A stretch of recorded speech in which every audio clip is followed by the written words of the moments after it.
भोजपुरी गाना और खुद क मेहरारू के ताना खाली अकेला सुनत बाटा तब त ठीक बा। अच्छा लेकिन हमको जहाँ सिखा रिया चार है। मनइन के सामने सुने लगबा तब जानला गाना और ताना के साथ साथ गारी भी सुने लगबा।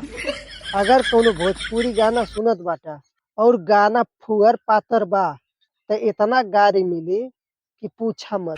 हाँ, बड़े खतरनाक लोग लेकिन हैं। तुम्हारे मुँहे पर नाई मिली। यह ये तो बड़ी खासियत अच्छी है बात कही कि आप। केहू मुँहे पर नाई सुनाई, लेकिन मने मने कितना सुनाई कि तू अंदाजा नाई लगा पाइबा। जैसे वहां से हट गईला वैसे जे तुहरे अगल बगल के रही सथवा तुहरे ऊ सुनाई एक दूसरे से तुहरे लगे खबर मिली कि फलाने ऐसे नो करके नो हवे। नो नो तब तुहार बीपी अलगे बढ़ी। लेकिन तुहार बीपी बढ़ के का करी? अगर ठीक ठाक बाटा शरीर से तब त जानला कि जाके उनसे समझ लेबा और घर का मनई नो नो नो कैसन बाटा समझे लायक। तब आ नाई बाटा त ऊ कुल तुहसे समझ ली है। न सुना तुहर पातर गाना, सुने के बात अकेले में सुना।